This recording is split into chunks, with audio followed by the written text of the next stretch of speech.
Hello everyone, this is Mansi Bhati in association with Tarna Publications. So in the previous classes, we have discussed about Newton's laws of motion, and on the basis of that, we are going to do some numericals in this class. तो अगर अभी तक आपने वो videos नहीं देखे हैं तो डिस्क्रिप्शन बॉक्स में दिए गए लिंक पे जाके क्लिक करें और उन वीडियोस को जरूर से देखें। और अगर चैनल को सब्सक्राइब नहीं किया गया है तो सबसे पहले चैनल को सब्सक्राइब कीजिए। तो let us start today's topic, that is numericals on the basis of Newton's laws of motion. So we are having one question. A truck of mass 500 kg moving at 4 meter per second collides with another truck of mass 1500 kg moving in the same direction at 2 meter per second. Means इस question में क्या दिया हुआ है कि हमारे पास we are having two trucks. एक truck जिसका मास हमारे पास में कितना गिवन है 500 kg, जो कि 4 मीटर पर सेकेंड की वेलोसिटी से या स्पीड से मूव कर रहा है इस डायरेक्शन में, ठीक है। It collides with another truck of mass 1500 kg। इसी के साथ हमारे पास में एक और ट्रक है जिसका मास कितना है 1500 kg, मतलब 1500 kg उसका मास है, जो भी सेम डायरेक्शन में इसी डायरेक्शन के अंदर मूव कर रहा है with the velocity 2 metre per second. तो इसका मतलब अभी तक हमने यहाँ तक क्वेश्चन पढ़ा। देखिए क्वेश्चन का कई बार क्या होता है, बड़ा बड़ा सिर्फ दिखता है बट बहुत ही सिंपल है। अगर हम इसकी लैंग्वेज को देखेंगे, जैसा जैसा इस क्वेश्चन के अंदर दिया हो वैसे वैसे हम डायग्रामेटिकली उसको रिप्रेजेंट करेंगे so that we can understand कि हमें करना क्या है आगे, ठीक है। और ये जो भी क्वेश्चन है it is all about the Newton's laws of motion, total उसी के ऊपर बेस्ड है जो कंसेप्ट हम पढ़ चुके हैं। तो इसमें ये बोला दो ट्रक है हमारे पास में, ठीक है, कोलिजन उनके बीच में बताया हुआ है। तो ये हमने पढ़ा था न्यूटन्स थर्ड लॉ के अंदर, ठीक है। तो इसमें आगे क्या बोल रहा है कि what is their common velocities just after the collision if they move of together. इसका मतलब क्या है कि हमने कोलिजन वाला केस पढ़ा था Newton's third law of motion के अंदर, जिसमें हम कंजर्वेशन ऑफ मोमेंटम भी पढ़ते हैं, उसी के ऊपर बेस्ड ये न्यूमेरिकल है। तो अगर दो ट्रक है, एक ट्रक 1500 kg का है जो कि 2 मीटर पर सेकंड की वेलोसिटी से इस डायरेक्शन में मूव कर रहा है, और सेम वेलोसिटी से एक दूसरा ट्रक है जिसका मास कितना है हमारे पास में, जिसका द्रव्यमान है हमारे पास में 500 किलोग्राम, जो कि 4 मीटर पर सेकंड के वेग से उसी डायरेक्शन के अंदर मूव कर रहा है। इसका मतलब क्या हुआ कि कोलिजन होगा। हमने कोलिजन की कंडीशन क्या मानी थी, अगर ये U1 है और ये U2 है तो हमने उसकी कोलिजन की कंडीशन कंसीडर करी थी कि U1 must be greater than U2। Means अगर ये इसका जो वेग है वो इस वाले ट्रक के वेग से ज्यादा होगा तो इनके बीच में कोलिजन होगा, ठीक है। तो आफ्टर द कोलिजन यहाँ पे क्या होगा, अकॉर्डिंग टू द क्वेश्चन ये बोल रहा है if they move of together, अगर वो साथ में चल रहा, मतलब जैसे ही ये इस तरीके के कोई दो ऑब्जेक्ट है, ठीक है, हम इस तरीके से इसको कंसीडर करते हैं। सपोज ये थे कि दोनों सेम डायरेक्शन में जा रहे हैं, इस तरीके से जा रहे हैं, इसका वेग, इसका जो वेग है वो कम है और सेकंड वाले का वेग क्या है ज्यादा है, तो इस डायरेक्शन में जा रहे हैं, वो इस तरीके से कोलाइड करते हैं। After that they are moving like this, इस तरीके से वो स्टिक होके एक साथ में जा रहे हैं। इसका मतलब जो दोनों की जो वेलोसिटी है जस्ट आफ्टर द कोलिजन वो क्या हो जाएगी, सेम हो जाएगी, ठीक है। और इनके जो मास होंगे जो कि पहले अलग अलग थे और मोमेंटम भी क्या थे, अलग अलग थे, तो जस्ट आफ्टर द कोलिजन इनकी इस तरीके से अगर वो स्टिक हो जाते हैं, एक साथ में थोड़ी दूर पर मूव कर रहे हैं, तो इनकी जो वेलोसिटी होगी वो तो सेम रहेगी और जो मास होगा, टोटल मास हम निकालेंगे तो वो क्या हो जाएगा, इन दोनों का सम हो जाएगा। तो इसी तरीके से हम उसको लिख रहे हैं, ठीक है।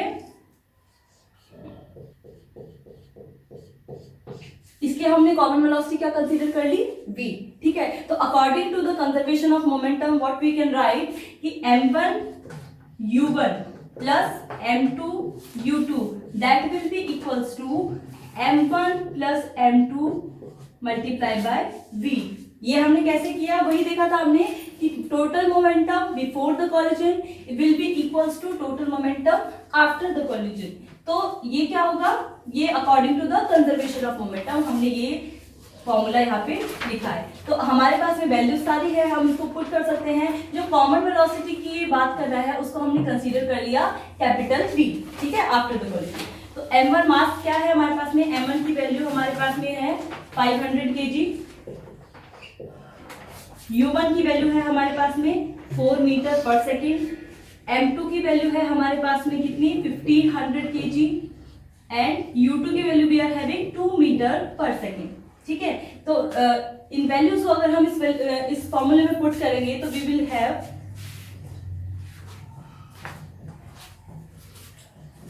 500 multiply by 4 plus 1500 multiply by 2 that will be equal to total mass कितना हो जाएगा ना अब 1500 प्लस 500 दैट मीन्स और जो टोटल वेलोसिटी है वो हमको फाइंड आउट करनी है according to the question. So we will solve this.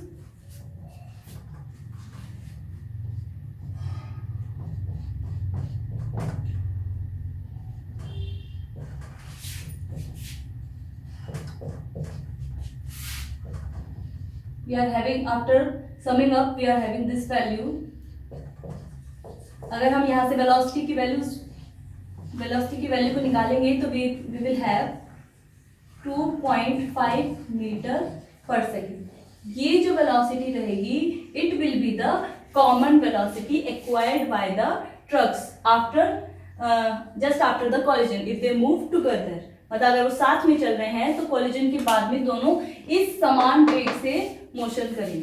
ठीक है, तो this is all about the first numerical.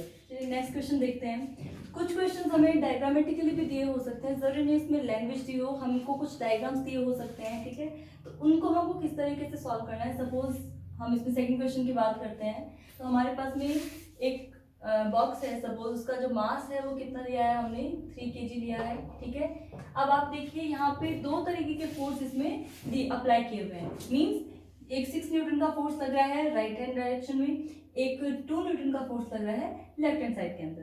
ठीक है, तो अब हम क्या करेंगे, हम हमेशा जो फोर्स की कैलकुलेशन जब हम करते हैं या सबसे पहले इसके अंदर हमें पूछा ये है कि हमें यहाँ पे एक्सेलरेशन निकालना है. उसके लिए हमारे पास में 2 फोर्स गिवन है और मास गिवन है. तो हमें पहला काम ये करना है कि हमें इसका रिजल्टेंट फोर्स निकालना होगा. ठीक है, मतलब वो जिस फोर्स का मैग्नीट्यूड ज्यादा होगा, जिसका परिमाण ज्यादा होगा, उसी डायरेक्शन में क्या होगा, इस बॉक्स का मोशन होगा.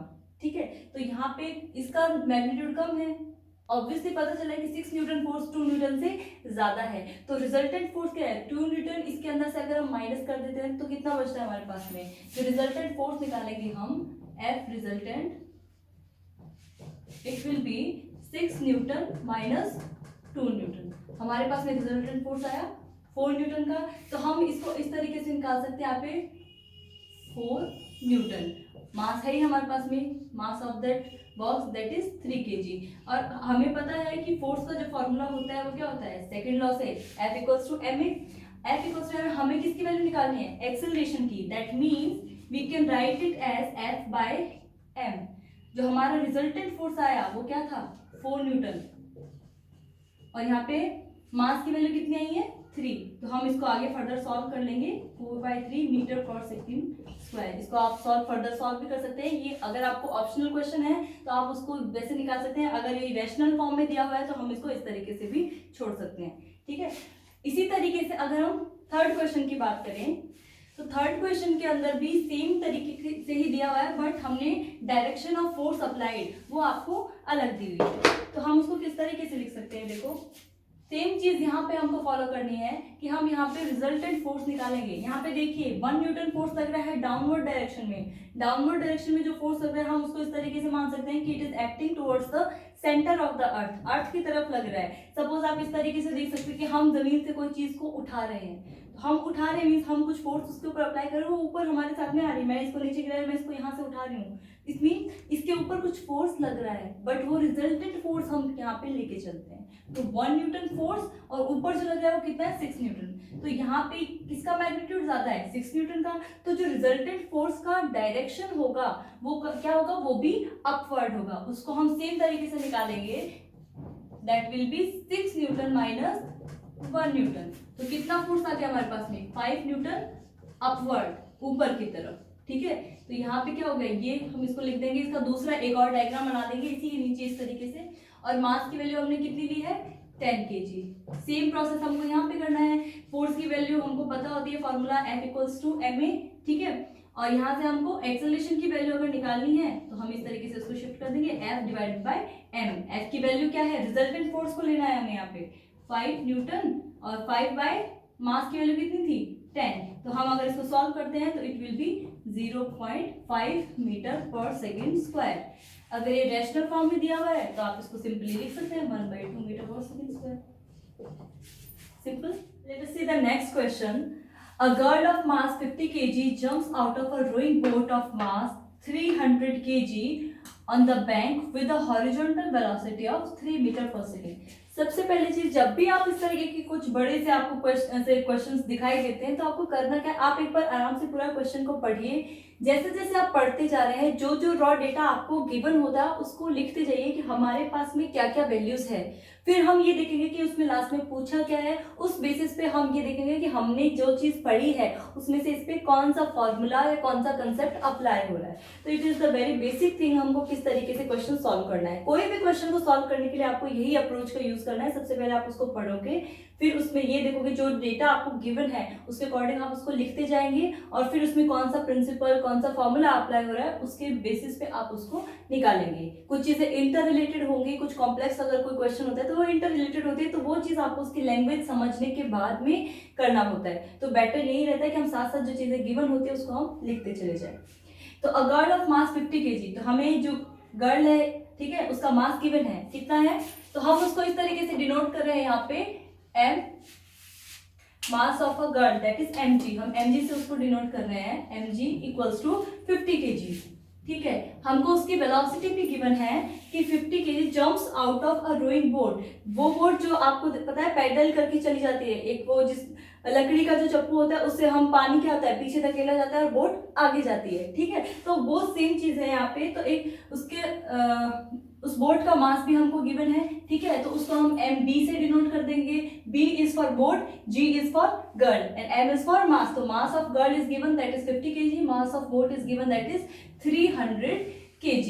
यहीं से हमारे पास में इसके बाद में और क्या है कि with the horizontal velocity of 3 metre per second, हमें उस लड़की की वेलोसिटी गिवन है दैट इज वीजी। हम वीजी की वैल्यू लिख सकते हैं, कितनी गिवन है हमको, 3 metre per second, 3 metre per second. और वेलोसिटी ऑफ बोट हमको क्वेश्चन में नहीं गिवन। यही क्वेश्चन पूछा है कि with what velocity does the boat begin to move backward, कि किस वेलोसिटी किस वेग के साथ में वो बोट जो है वो नाव है वो पीछे की तरफ मूव करेगी। मतलब क्या हो रहा है, देखिए आपको जो भी क्वेश्चन है just imagine, physics is all about imagination. मैंने आपको पहले भी कहा है, तो आप वही देखिए कि ये क्या हमको सिचुएशन क्या दी गई है कि एक लड़की है जो किसी नाव में चढ़ी हुई है, वो उस नाव से उस किनारे की तरफ कूदती है। अगर वो जंप करके किनारे पे जाएगी तो वो बोट क्या करेगी, पीछे की तरफ जाएगी। जिस मोमेंटम से वो आगे की तरफ जाएगी उसी मोमेंटम से बोट भी पीछे की तरफ जाएगी, और जिस फोर्स से वो आगे की तरफ जाएगी उसी फोर्स से वो पीछे की तरफ जो बोट होगी वो पीछे की तरफ जाएगी। That means this question is based on Newton's third law, action reaction के ऊपर बेस्ड है। तो यहाँ से हम वही चीज को अप्लाई करेंगे, क्योंकि मोमेंटम की टर्म में हमको मास और वेलोसिटी गिवन है, तो हम इसको मोमेंटम की टर्म में सॉल्व करेंगे। तो हम इस तरीके से लिख सकते हैं, we can write from the law of conservation of momentum mg vg that will be equals to mb vb। वही m1 v1 equals to m2 v2 जो हमने उस कॉन्सेप्ट में पढ़ा था, उसी चीज को हम यहाँ पे लिख रहे हैं। नोटेशन कोई भी हो कोई फर्क नहीं पड़ता है उसका, वो क्वेश्चन जो होता है उसका जो तरीका है सॉल्व करने का दैट विल बी सेम। ठीक है, तो हमने यहाँ पे इसको नोटेशन ये दिया था, इसलिए हमने इस तरीके से इसको लिखा है। हमारे पास में इसकी वैल्यूज गिवन है, तो that will be written here 50 into में 3 that will be equals to 300 into में bb, क्योंकि bb की वैल्यू हमको निकालनी है। हम इसको सॉल्व करेंगे तो ये वैल्यू आएगी हमारे पास में इस तरीके से, bb की वैल्यू यहाँ से हमें निकालनी है 150 डिवाइडेड बाय 300। हमारे पास में वैल्यू आती है 1.2 मीटर पर सेकेंड, या हम इसको क्या लिख सकते हैं 0.5 मीटर पर सेकेंड। तो ये हमारे क्वेश्चन का आंसर। चलिए नेक्स्ट क्वेश्चन देखते हैं। नेक्स्ट क्वेश्चन में क्या है कि an unloaded truck weighing 2000 kg has a maximum acceleration of 0.5 meter per second square। हमें क्या वैल्यू गिवन है, हमें ट्रक का मास गिवन है दैट इज, हम उसको m1 से रिप्रेजेंट कर रहे हैं दैट इज 2000 kg। ये किसका मास है, अनलोडेड ट्रक का। ठीक है, इसलिए हमने उसको क्या बोला है m1 बोला है, that is mass of unloaded truck, जिसको हम m1 से डिफाइन कर रहे हैं, वो हमको कितना गिवन है 2000 kg। अनलोडेड मीन्स कुछ भी नहीं है, खाली ट्रक है, उसका हमको मास गिवन है 2000 kg। Has a maximum acceleration of a1 की वैल्यू हमें गिवन है कितनी, 0.5 मीटर पर सेकेंड स्क्वायर। ये इसका एक्सेलरेशन तब है जब जो ट्रक था वो कैसा है, अनलोडेड है, खाली ट्रक है। ठीक है, हमें क्वेश्चन क्या पूछा है, ये तो हमें दिया है क्वेश्चन के अंदर। क्वेश्चन अब ये है कि what is the maximum acceleration when it is carrying a load of 2000 kg। Means अब क्या उसका एक्सेलरेशन, मैक्सिमम एक्सेलरेशन उस ट्रक का कितना हो जाएगा अगर उस ट्रक के अंदर 2000 kg का वेट या 2000 kg का जो लोड है वो हम और उसके अंदर रख दें। मतलब कुछ सामान है उसके अंदर जो लोड किया हुआ है, उस लोडेड सामान का भी मास हमको गिवन है वो 2000 kg है, तब उसका उस ट्रक का मैक्सिमम एक्सेलरेशन कितना होगा। तो हम यहाँ पे जो गिवन है उस चीज को लिख रहे हैं यहाँ पे। ठीक है, कि जो मास ऑफ लोडेड ट्रक कितना गिवन है हमें, m2। m2 की वैल्यू क्या है हमारे पास में, क्या होगी m2 की वैल्यू, लोडेड ट्रक की वैल्यू क्या होगी, 2000 kg तो तब थी जब वो अनलोडेड था, तो ये वैल्यू तो यहाँ पे रहेगी ही, यही चीज हमें यहाँ पे ध्यान रखनी है। ठीक है, तो 2000 kg जब वो अनलोडेड था वो तो उसका मास रहेगा, प्लस हमने उसके अंदर कितना मास लोड कर दिया, 2000 kg का लोड। ठीक है, तो वहां पे प्लस 2000 एक और आ जाएगा, तो टोटल कितना हो गया हमारे पास में 4000 kgs। ठीक है, अब हमें क्या निकालना है, a2 की वैल्यू, एक्सेलरेशन क्या होगा इस केस के अंदर जब उस ट्रक का मास कितना हो जाए, 4 kg हो जाए। तो यहां से इन दो वैल्यू से हम क्या निकाल सकते हैं, फोर्स की वैल्यू निकाल सकते हैं कि हमारे पास में जो फोर्स होगा जो उस ट्रक के ऊपर लग रहा होगा उसकी वैल्यू वो कॉमन रहेगा, उस फोर्स की वैल्यू हम निकालेंगे। यहाँ से हमारे पास में फोर्स का फॉर्मूला होता है F इक्वल्स टू ma। यहाँ पे m1 a1 निकालेंगे, f1 वो वैल्यू कितनी आ जाएगी हमारे पास में, f की value, f will be common, f की वैल्यू क्या आएगी हमारे पास में, मास कितना है 2000 इंटू में 0.5। अब हम इसको अगर सॉल्व करते हैं तो हमारे पास में वैल्यू क्या आती है 1000 न्यूटन, ये वैल्यू आई। इसी चीज को हम किसके बराबर रख देंगे, 1000 newton, that will be equals to वही सेम चीज m2 a2 उसके बराबर हम रखेंगे। तो m2 a2 की वैल्यू नहीं है हमारे पास में, m2 की वैल्यू हमने निकाल ली, यहाँ से कितनी होनी चाहिए 4000। ये टोटल क्या था एक्सेलरेशन। अब इसको अगर हम फर्दर सॉल्व करते हैं तो हमारे पास में a2 की जो वैल्यू आएगी that will B 1000 divided by 4000 Newton. हम इसको जब सॉल्व करेंगे तो हमारे पास में आता है 0.25 metre per second acceleration, and this is the answer of this question. ये कैसे है, अब आप खुद कंपेयर भी कर सकते हैं इस चीज को, इमेजिन करके देखिए क्या सिचुएशन थी कि पहले हमारे पास में एक खाली ट्रक था, उस खाली ट्रक का जो मास हमको गिवन था, जो उसका खाली ट्रक का जो वेट था वो कितना था 2000 kg था। ठीक है, उस कंडीशन में अगर खाली ट्रक कोई चल रहा है, मूव कर रहा है, तो उस केस में उसका जो एक्सेलरेशन था वो हमें गिवन था कि 0.5 मीटर पर सेकेंड स्क्वायर है। ठीक है, दूसरी कंडीशन है कि अगर वो ट्रक भरा हुआ है, ठीक है, अपने जितना ही मास, जितना वेट उस ट्रक का था उतना ही आपने उसके अंदर सामान लोड कर दिया, तो टोटल वेट कितना होगा, टोटल मास कितना होगा हमारे पास में 4000 kg हो गया। ठीक है, 2000 ट्रक का प्लस 2000 वो जो सामान आपने उस ट्रक के अंदर लोड किया है उसका, तो वो मास हमारे पास में फाइनल कितना आ गया 4000 kg। तो क्वेश्चन में पूछा ये था कि अब इस केस के अंदर उसका जो एक्सेलरेशन होगा वो कितना होगा। तो हम क्या करेंगे, फोर्स निकालेंगे, पहले वाली जो कंडीशन हमको गिवन है उससे फोर्स निकालिया। अब हमको फोर्स तो कॉमन है कि फोर्स तो कॉमन रहेगा उस ट्रक के ऊपर, बट एक्सेलरेशन में चेंज आएगा। तो एक्सेलरेशन में चेंज आएगा इसका मतलब ये कि अगर आपका मास यहाँ पे डबल हो रहा है तो यहाँ पे एक्सेलरेशन क्या आ रहा है, आप देखोगे एक्सेलरेशन में चेंज आ गया, यहाँ पे 0.25 है और पहले कितना था 0.5 मीटर पर सेकेंड स्क्वायर। मतलब ये था कि पहले उसका मास कम था, एक्सेलरेशन ज्यादा मिल रहा था, हल्की चीज को ज्यादा एक्सेलरेशन मिल रहा था। अगर वहां पे मास आपने बढ़ा दिया तो एक्सेलरेशन उसका क्या हो गया, कंपैरेटिवली कम होगा, क्योंकि फोर्स बराबर रहेगा दोनों कंडीशन के अंदर। तो इसलिए हम क्या कर रहे हैं यहाँ पे वेरिएशन कर, और इसी कंडीशन का सबसे मेन चीज, इसी का यूज करते हुए हम यहाँ पे दूसरे एक्सेलरेशन की वैल्यू निकाल रहे हैं। यही हमसे क्वेश्चन में पूछा है। तो आपको चाहे कैसे भी क्वेश्चन दिए हुए हो इस तरीके के, आप उसको सॉल्व कर सकते हैं। हैं इजीली। सिर्फ आपको उस क्वेश्चन की लैंग्वेज को समझना है, उस जो कंडीशन आपको दिए उसको आपको इमेजिन करना है कि हो क्या रहा है, और ये सारी चीजें आप अपनी डेली लाइफ में देखते हैं। ये सब चीज एग्जांपल्स जो है जो इसमें दिए हुए वो भी, और ऐसी बहुत सारे एग्जांपल्स है जो आप अपनी डेली लाइफ में देते हैं और उसको रिलेट कर सकते हैं इन चीजों के साथ में। और एक और चीज कि जो इसमें और कंसेप्चुअल क्वेश्चन भी बनते हैं, वो कंसेप्चुअल क्वेश्चन इसके ऊपर बेस्ड बनते हैं। जो एग्जांपल्स मैंने आपको प्रीवियस लेक्चर्स में करवाए थे, तो उन एग्जांपल्स के थ्रू वही चीज क्या है, कई बार कंसेप्चुअल क्वेश्चंस के रूप में भी आपको एग्जाम्स के अंदर, बहुत सारे कॉम्पिटिटिव एग्जाम्स में पूछ ली जाती है। तो आपको उन चीजों का भी ध्यान रखना है, कंसेप्ट को अच्छे से क्लियर करना है। मैं आपसे फिर से कहूंगी कि अगर आपने वो वीडियोस नहीं देखे हैं तो आप जरूर से उन वीडियोस को देखिए, और इन्हीं ये सिर्फ बेसिक क्वेश्चंस थे जिन्हें आपने सॉल्व किया है, और इस तरीके के और क्वेश्चंस आप सॉल्व कर सकते हैं इसकी हेल्प से। और इनसे रिलेटेड और एडवांस क्वेश्चन जो होंगे, जो जेईई मेंस के एग्जाम्स में या पीएमटी के एग्जाम्स में करवाए जाते हैं, उसके लिए हम और वीडियोस बनाएंगे। तो आप उनके इन एडवांस क्वेश्चंस के लिए आप उन वीडियोस को भी आगे उसी तरीके से हमारे साथ में जुड़े हुए रहिए, ताकि आप उनके आगे की वीडियोस में उनको देख सकें। So this is all about today's class. तो ऐसे ही वीडियोस हम आपके लिए और लाते रहेंगे। उसके लिए आपको चैनल को सब्सक्राइब करना है, लाइक करना है, वीडियोस को ज़्यादा से ज़्यादा शेयर करना है, ताकि आप जैसे स्टूडेंट्स उसका और फायदा उठा सकें। Till then stay tuned with Turn Up Publications. Thank you.